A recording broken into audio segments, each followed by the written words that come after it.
ikoje? What is the character of worship? Tabia ambayo It is a character which, huyo mtu akizamiria jambo, when that person purposes a thing, yuko radhi kulifia hilo jambo. they are ready to die for that thing.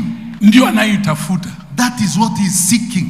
Lakini But wako jamii kubwa, a greater population, wanaenda they move kulingana na hali halisi inayoonekana, according to the environment, to how things are moving. Mungu anatafuta wale wenye tabia ya kuthubutu.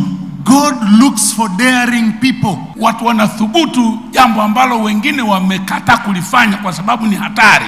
People that are daring to do things which are dangerous. Ni hatari. It's a dangerous thing. Lakini yeye analifanya. But they do it anyway. Yuko tayari kulifia. They are ready to die for that thing. Huyu, that person, ndio anayetafutwa. This is the person that is sought. Kwa sababu kwa Mungu, because unto God kuna hatari. There is danger. Kwa nini?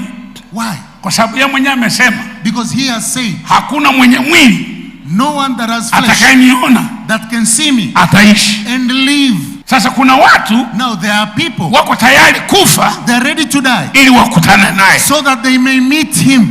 Hello? Yani yeye amesema hivi, he says, hakuna mwenye mwili, no one with flesh, atakayeniona, that can see me, akaishi, and lives.